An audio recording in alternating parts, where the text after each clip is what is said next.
It's 1:30 Pacific Central Time, Pacific Standard Time, actually. And we're here today. We're having our live Q&A. I'm just going to wait a couple minutes for a few more to get online before we start. It is absolutely beautiful today in Vancouver. The sun is shining. It is a great day, and it's an awesome day to learn more about Morocco and tourism.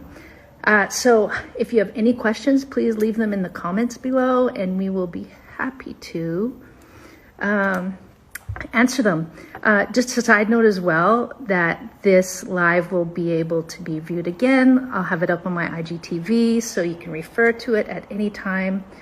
I just want to quickly introduce you to our guest today. Yosef comes from Morocco, obviously. He has grown up in the Sahara Desert, and he and his brother started a company for tourism many years ago. I think they have a combined experience in Morocco of over 20 years combined experience. So it's really great. We've got a great team that works with us in Morocco to give us and our guests the best experiences. So without further ado, I'm going to get this live to do the sharing screen here with Yosef, and we will just chat it up a bit. I will, yeah, so let's just try this. All right, 3, 2, 1, 3, 2, 1, 3, 2, 1. Connecting. Yay! Hi, Tracy. How are you doing? Good. How is it in Marrakesh? Well, the weather so far has been good, and we're expecting some rain the next days. So, hi everyone. This is Youssef from Morocco, one of the co-managers of Morocco Expert Tours. This is in case you have no idea about me, as I do tours about more than 12 years right now of experience around the country, and we customize trips based on the travelers' interests to see the highlights of Morocco, and of course depends on how many days they have total. So welcome on this live, and thank you, Tracy, for bringing me up to this live, as I'm sure you get a lot of questions, requests, things to do for travelers' journey in Morocco, and I'm happy to give in some insights and some highlights of this travel to this country, which is one of the hot spots to see in Africa. Yeah, so tell us, before we get started on some of these questions here, because we have a bunch that we want to get into, how has it been for you there the past year without no tourism? Well, it's been a really unexpected situation that the whole global going into, and not only the tourism industry, but being in tourism is, I could feel that it's one of the fields that has been hurt so much. And I could feel that people too who weren't able to travel, they were under pressure, which means, like, you know, everybody are excited to go back to travel, and I'm sure of that. And including us, you know, we love this subject, we love traveling, and we were born to be nomads, to discover and to see new places, and sure to share experiences of traveling and knowing different cultures. So it's been a difficult year. It's been boring, nothing new, just the wait. And of course, we are always hopeful and thinking the best and stay positive, because this will be over soon. And we'll be going back to our activities, and it will be fascinating to start traveling again and, you know, back to life. For sure. Okay, well, let's jump in, because we got a bunch of questions here. One of the first questions that I get a lot are, what are the requirements to enter and exit Morocco currently since COVID? Well, there has been some travelers actually that I've seen personally in Morocco, and I've seen them as well with some of my, you know, friends that I know working in tourism as well. So some of the requirements is, like, there is a test, PCR test that they have to do before coming to here. and that's only requested by their airlines. The airlines, they requested that to travel from their Right. country to another country, like Morocco, for example. But here in Morocco, all they ask about is your reservation. And sometimes for passport required countries, I mean visa required countries, they Right. get asked about the whole reservation, of course, and they could ask about an invitation, personal letter to be from the host that will have you during the tour in the country. So they Right. have all the information about the person who's traveling. Other than this, there is no difficulties. But so far in Morocco, there's still lockdown between some regions in the country. So people, they are not able to travel easily from place to another. Right. But so far it's good because I moved from the desert to Marrakesh lately. Okay. And, it's going easy, hopefully. Cool. So these are some of the requirements to come to Morocco at this time. Like Yosef said, a confirmed hotel reservation or Riyadh reservation, the PCR test for COVID, and then there's an online form as well that you need to present in Morocco upon your arrival. If you go to visitmorocco.com, that's the country's tourism site. All of that information is there, so it's super easy to find out what you need to find out. And they'll be updated when you need to. That's great, Joseph. We're going to go to another question here. I'm just scrolling to find them because I have them all set up here. Yeah. Yeah.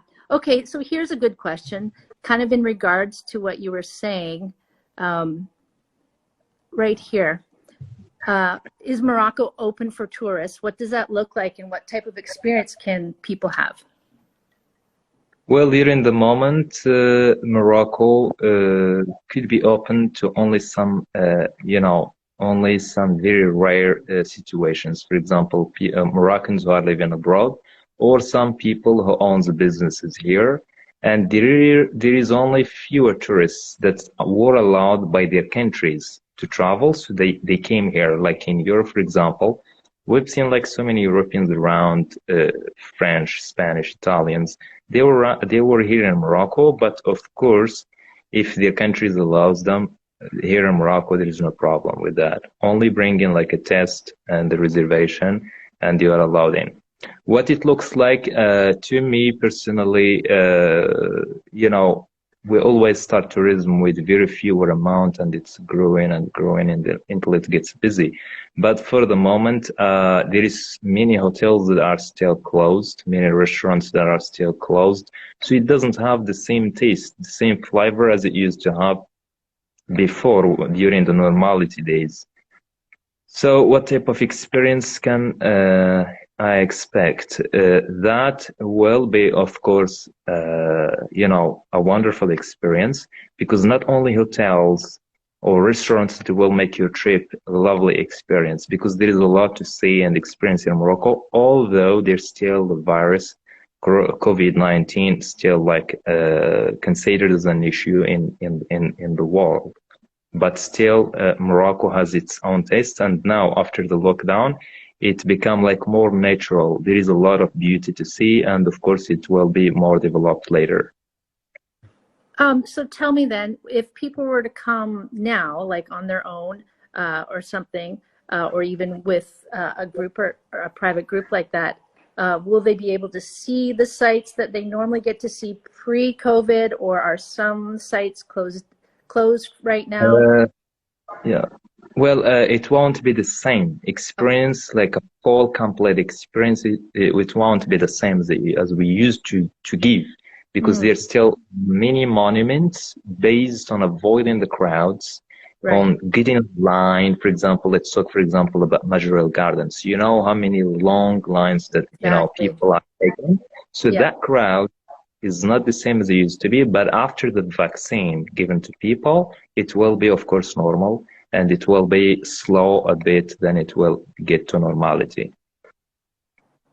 I have this image that I got off of Vive Marrakesh. I'm going to post it on my stories later so you can see. It's kind of like just a graphic on what's available to do in Marrakesh and around Marrakesh, things like the lockdown from currently, this is for current time, from 9 p.m. to 6 a.m., just stuff like that is good to know. If you're heading to Marrakesh anytime soon, you'll want to know this sort of thing for sure. Now I'm going to go to the next question here. I have, what sort of unique experiences can we have other than just seeing the sightseeing? Everyone loves sightseeing, of course, but what is special or unique to Morocco? Well, first of all, whenever we get a request, for example, from some certain customer, we always like read the details about their travel interests first, to do them as a part of the basic things to do first. And then we, from our services, depends on the customer's time in Morocco. If they have like a long period of time, like let's say 12 to 15 days, that will be a good amount to see more beyond experiences. For example, some of the experiences we give to our customers is we get them deep into the culture. For example, when we drive to the Rif Mountains, we have one of the local families that we stop by just by chance one time, and visit them. We learn about what they do as activities, like being farmers. It will be very fascinating to see and live the experiences. For sure. Once you're here, I'm sure you have a lot to say about that. And other than this, when we go to the Sahara Desert, there is like nomads that live outskirts, like in the backside of the sand dunes, which is like in the middle of nowhere. So there is like tents, they live there. So we get a chance to see those people who are behind civilization, or, you know, back of the civilization. And it's very interesting to learn about this Amazigh of people. Other than this, we offer our guests like a cooking class, a walking tour through like Xors or Kasbahs, as we take them as well to see the lake or some of the natural wonders.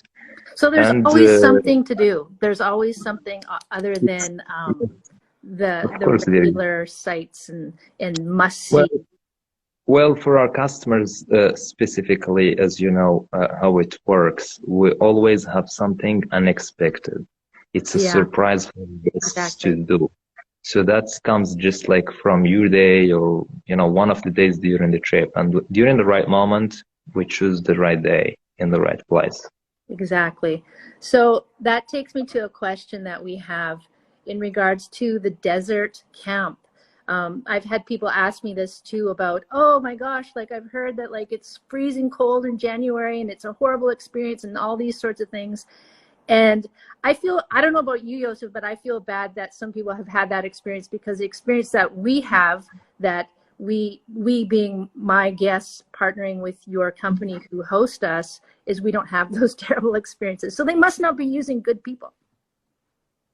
Well, so for the camps that we have based in the Erkshebe sand dunes, there is some ones that they have heaters, you know, they have heated tents, and they have like a very modern style of camps, but it's always closer to the hotel because they need electricity to use them. Right. But for a real luxury camp that could be set like outside of the village, or it's like in the middle of the sand dunes, those types of camps, they are more natural. They are more like made of natural stuff that they have.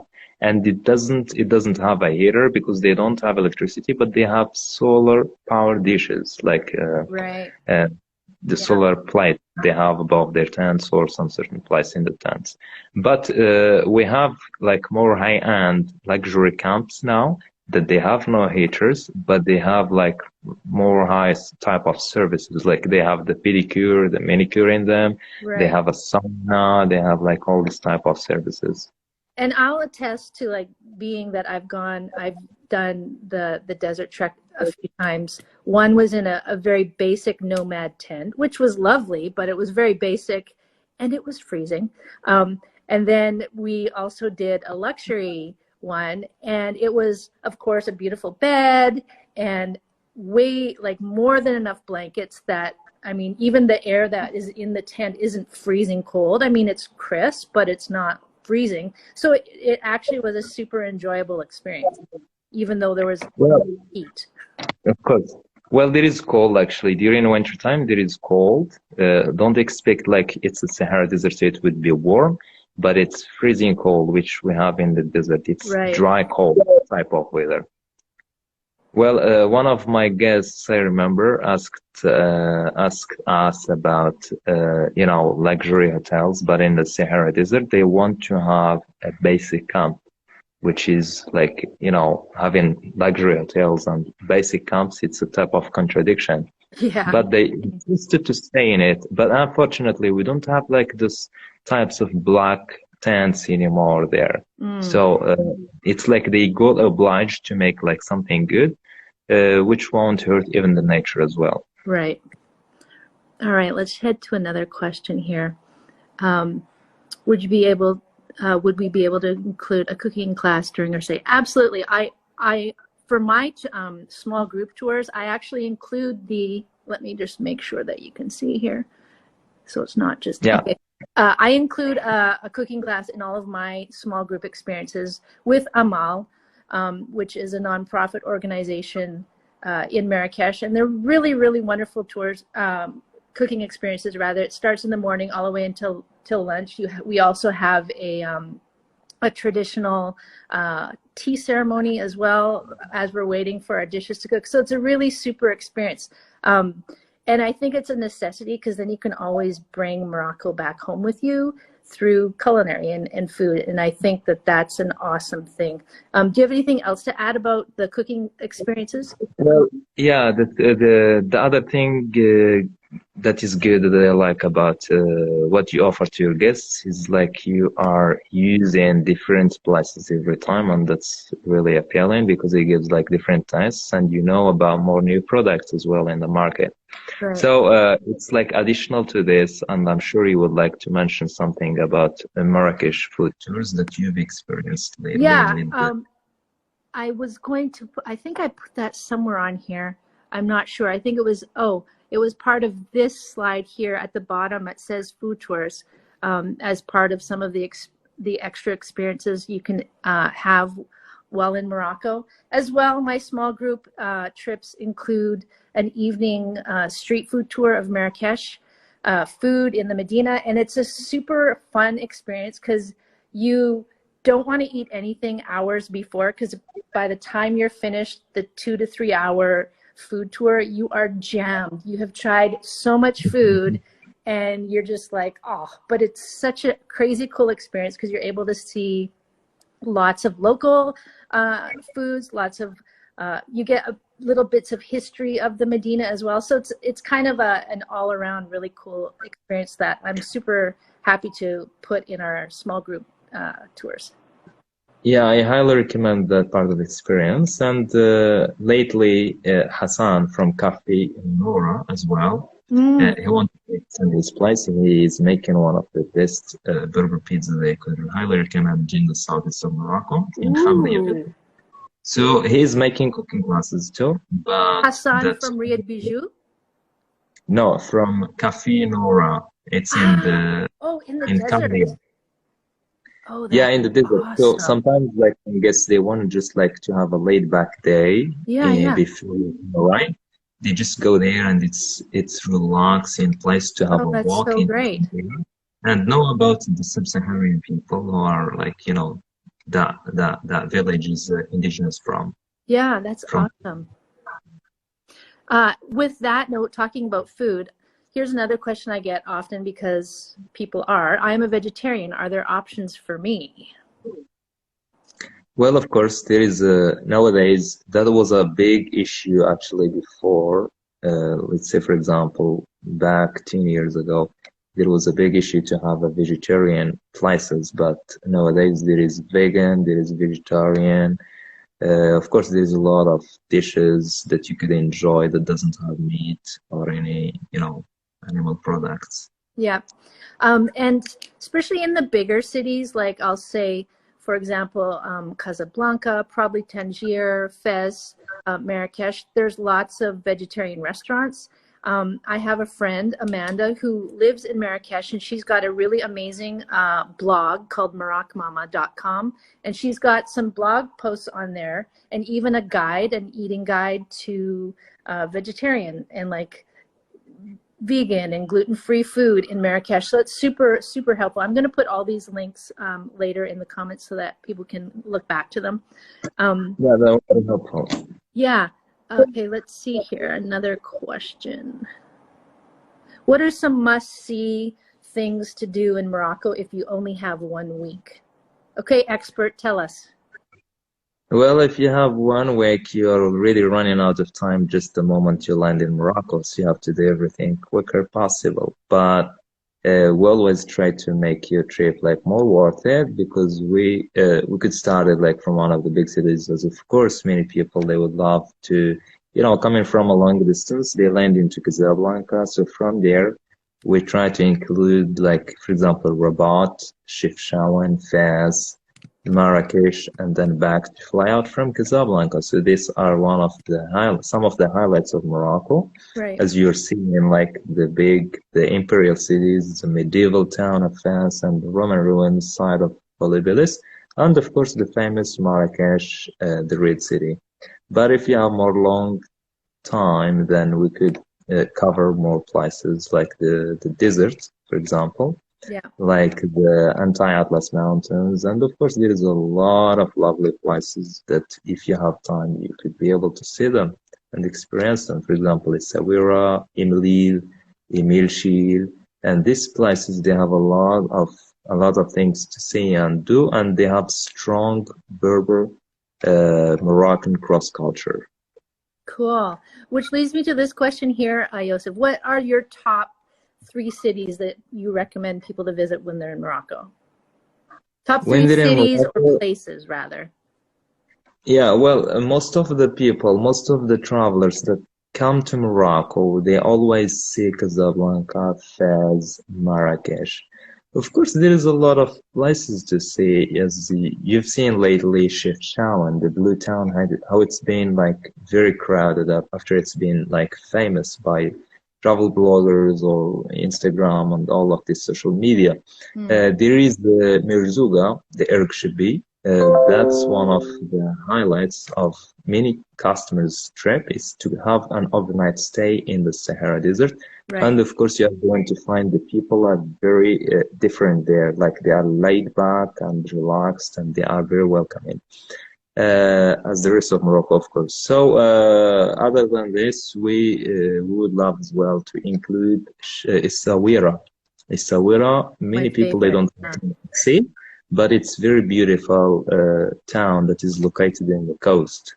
It's not like all other coastal towns, because we have Atlantic Ocean and the Mediterranean. But Essaouira has its unique taste, as it has a lot of Europeans as well. They live there, so to make sure that they love it, go and see, as you could just like realize that from the type of people, the inhabitants.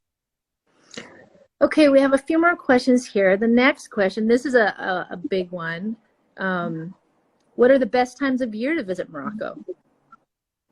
Well, I would highly recommend the whole year, but of course.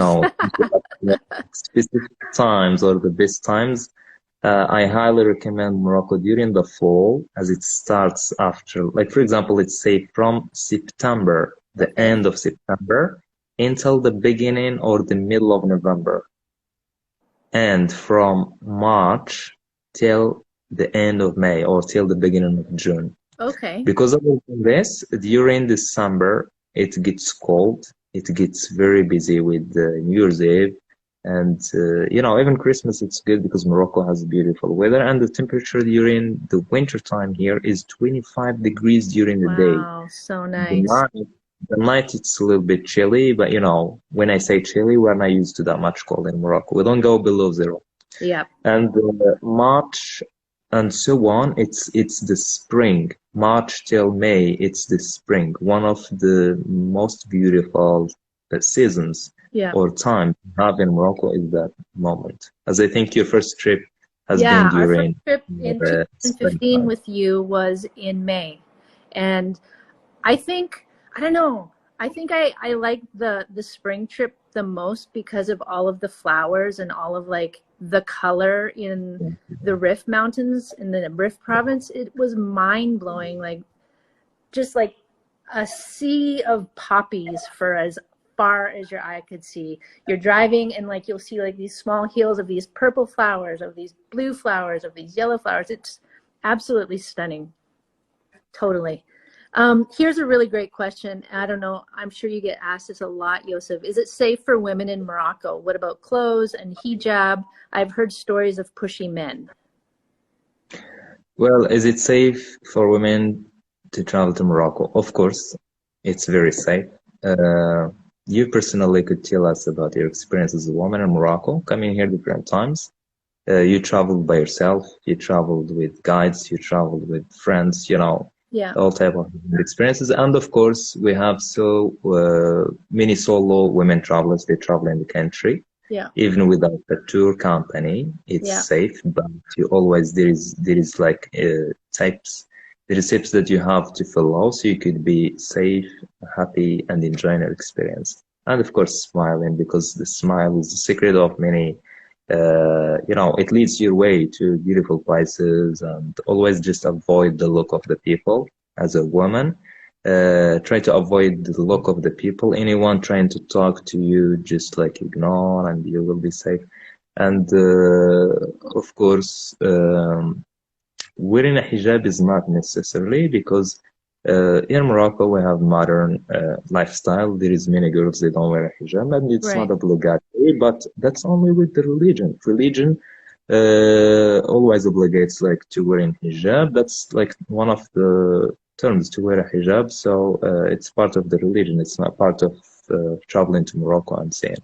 And even like there is mosques, for example, there is Hassan Mosque. It is open to non-Muslims. Wearing a hijab is not obligatory, but for example, they advise you to wear some covering, like your shoulders or your knees down. So Right. that's fine. Right. So I'll just speak to this quickly. I tend to do what most Moroccan women do. I've got lots of Moroccan women friends, and they've always just said, ignore it. Don't give them any attention. Show that you're confident. Show that you're secure. That just ignore them, and they'll be like, oh, I guess she doesn't want to talk. And that works probably 9 Okay. times out of 10. Avoid eye contact. Yeah, you got to make sure your street smarts are like on, and then you make sure that you're not taken advantage of by just don't engaging in conversation, especially if you're by yourself.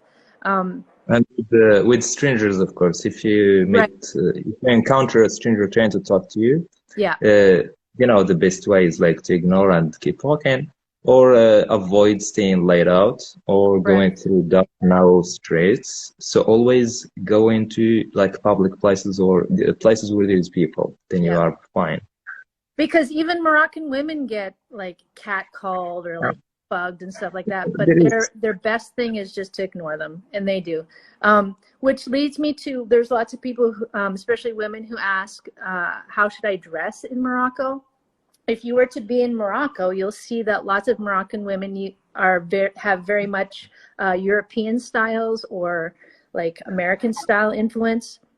Great. You can dress how you want, but I always say to my guests, dress how you want, but make sure that you're respecting the culture and that you're not making someone else feel uncomfortable. So in a culture like, let's say, Morocco, which is a Muslim culture, showing lots of your skin, whether shoulders or like really short shorts and legs, you might find that that's super acceptable in Canada or the US or Europe. That's great, but you're not there. And that just, for me, I feel like that's an invitation to the catcalling, to people bugging you. So just, I mean, it's warm there most of the year anyway. Flowy pants and dresses and shirts are awesome. Yeah. So if you have any more questions about like what to wear when you're in Morocco, DM me. I'll Yeah. give you lots of information about that. Well, so far there is like no dress code for traveling to Morocco. And there is a say that our previous king has said about the country is like Morocco is like a tree with roots in Africa and branches in Europe. And from this specifically, we could understand that what he wants to mention is that Morocco has authenticity and modernity. And Morocco is one of the, very rare countries in the Arabic world Right. that is often, where you could find like synagogues, churches, mosques, like all type of religion. And people, of course, respect each other and will love our visitors. It's true. I found that being there as a Caucasian from Canada, and you can't see now, but I have tattoos on my arms that most of the time when I travel, depending on where I travel, I keep them covered or not covered just because I don't want to make anybody feel uncomfortable. But I remember one time when we were, I can't remember if it was our second or third trip, that we were in the smaller village, and there was an older man who was an artisan, and he pointed to my shoulders because I had some tattoos, and I thought, oh no, he's gonna freak out. And he was like, Zween, Zween. I was like, okay, beautiful, okay, no problem. He doesn't think they're terrible. So I thought, oh, but I mean, it's stuff like that. You never know. And I always say to my guests, if you're unsure, just ask. Like, just ask. Exactly. Yeah. Let's continue moving on here. We got a couple more questions here. We don't want to take up too much time. These are like just kind of general questions. What kind of electrical adapter I found online here? These are the kinds you want to bring. There is C or E, and Morocco is working with the 220 volt. Exactly. And 50 hertz. So in Morocco, there is only two types that we use, and it's round pins that, as you see, with the two things, or with three. Sometimes you find a hole that connects with the place where you plug it in. Okay, I have another one here. Should I get my money changed into dirhams before I arrive? I always find it funny when, I don't know about you, Yosef, I always find it funny when people say, oh, I can get my dirhams changed here. And I think, how do you do that? I thought Morocco is like a closed currency. So I don't know where people get dirhams from outside of Morocco, but I would suggest getting them in Morocco because you're going to get the best price.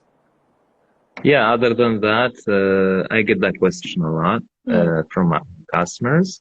So my advice, as always, is like asking them like to bring a debit credit card with them, and as soon as they land at the airport, they could, for example, exchange money or withdraw dirhams from the ATMs. Right. As you know, ATMs are mostly available in most of the country, except some very rare, some very small villages or hamlets or whatever you call them. So the small towns, they don't have ATMs. They have only a post office with, sometimes with an ATM and sometimes without. Okay, I have a couple more questions here. I'm just trying to find them so that I'm not like going through stuff that I've already seen before. Here, Sorry about this. We got that one. Oh, tipping our guides and drivers. That's a huge one because, I mean, our drivers and guides, they are not only our transportation there, but they're kind of like our security and our education while we're there. So like, what do we do? So for the tipping, we never oblige our guests to tip someone, but as a generosity, gratuity is like something positive to do, because from your tip, your guide will understand that you really enjoyed your trip with them, Right. And they know that they did something that you appreciate. As giving them a tip will be, supporting them, because tourism in Morocco, it's like, you're making friends, you're making like lifelong friends. Yeah. So from this, that's why we try to share everything with our guests. So tipping a customer, it become like more a customer in Morocco, and everyone that's tried to do some certain service for you, from a waiter, from a driver, guide, a camel guide, they expect a tip from you. As we always advise our guests, for example, tipping in dirhams would be very useful for them without letting them go to exchange or being asked where they get that money. Yeah. So dirhams will be recommended to give. And tipping average is 10%, always from a price. If you don't know what's 10% of what, then you could just ask the guide how much is, like, for example, you could give that person. Yeah. But for the driver and guides, of course, the percentage of 10% from the tour amount. Sometimes you could just like give something, tip them based on your satisfaction. Correct. It's not a problem. It's not a problem. Yeah. And if you are going to tip the driver and the guide, that always will be based on your experience. If you are having one person doing the two jobs, right, or if you are with two people. So if you have two people, of course, you are going to give them like the tip at the envelope. So that will be just like something more symbolic than, materialist. Okay, we have a couple more questions. Here's one about mobile phones. Will you be giving us a mobile phone to use while you're in Morocco, or what are our options regarding Wi-Fi and SIMs? Well, in Morocco, you could have, we provide our guests like a mobile phone, which we lately, before COVID-19, we don't do anymore because many, guests, they prefer to have their own mobile phones, but it's always assigned. It's always ready to be given to the guests whenever in their needs, that has our phone numbers in it and has a little credit, so they could call us or message us anytime they want. Yeah. As it has number phones, mine and my brother Hamid, who is like my co-manager of the company. Right. And the Wi-Fi service will be available in all the hotels you stay in, except one night. If you have it in the Sahara Desert, you are going to leave that. There's no Wi-Fi in the desert? Well, I'm sorry, but we want our guests to have a real authentic experience. Because if you have a mobile phone there, you are going to share all our tents and the campfire and everything with your friends live. So we want you to live and enjoy the moment instead of one of the things that I also suggest to my guests, whether they're coming in through Casablanca or Marrakesh, is when you come out from getting your baggage, just before you leave the airport, there's usually kiosks there that you can get a SIM card and a bundle package. Super fast, super easy. I suggest that, especially if you have a phone that's unlocked, and then you can just slide in the Morocco SIM card. You're easy. And yeah, like Yosef said, almost all the hotels, if it's not in the room, it's in like the common areas, they have free Wi-Fi. You'll find free Wi-Fi everywhere, even in restaurants. There is free Wi-Fi almost all around, but if you, for example, in case you have like difficulty with one of the hotel's Wi-Fi, it's better for you to have a SIM card in the phone, and as Tracy has mentioned. Correct. Yeah. I have one last question here. It says, would we be the only people on our tour, or will there be other people? Well, as our Moroccan company, we do private tours. We don't have shared group tours. As we have you as our colleague doing those small groups, you could answer them that. But in our trips, all we do is like one private. If they come all along together, that's no problem. But if you are going to collect them every time a new customer, we don't do that because it takes a lot of time. Exactly. So if you, just so that people are aware, for the small group tours that we do in cooperation with Yosef and his company, it is cheaper to go on a small group tour as opposed to a private tour. So that's also a consideration for some people, is they're like, oh, okay, it's a little cheaper if I go on a group tour. And I've got blog posts upon blog posts of why you should travel with a small group, because it's so much fun and you meet people who are like-minded like you, and you have all these experiences together. And anyways, whether it's private tour or group tour, either way, your time in Morocco will be incredible. That's all I know. And I cannot wait to travel again.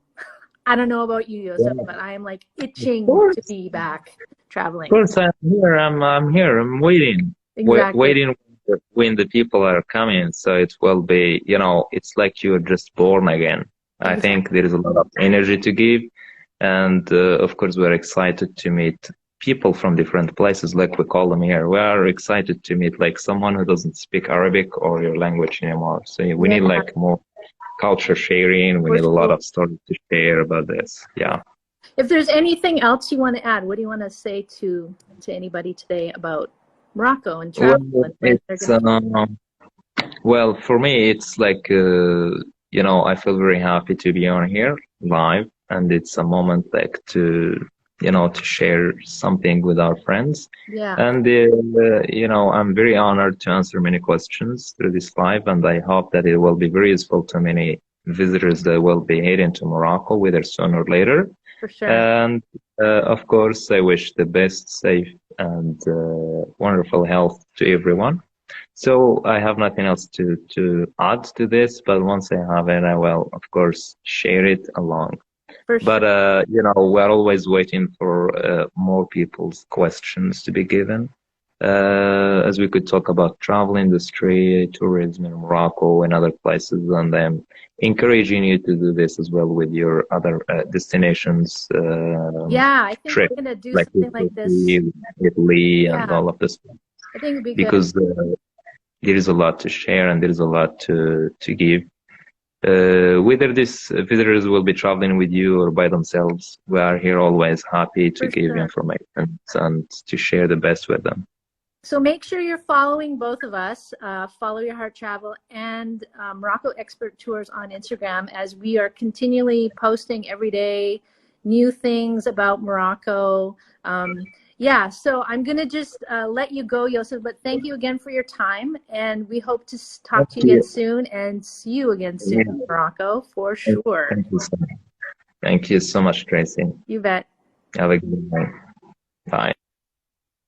So that's our live today. I just wanted to, with that, because we talked about small group tours, which I have two coming, inshallah, two coming for August and November of this year. The first one I have here is our summer trip. It's called Moroccan Summers, and I don't know if you can see it. I hope you can see it. It's August 19th to September 1st, and it's super exciting. It's a 14-day trek. We're seeing a lot of different places. If you go to our website, you'll see some information about that. And then we've got our November trip, inshallah, November 14th to 28th of this year. This is our 15-day grand journey. It takes us all over Morocco so that you can get a bit of everything.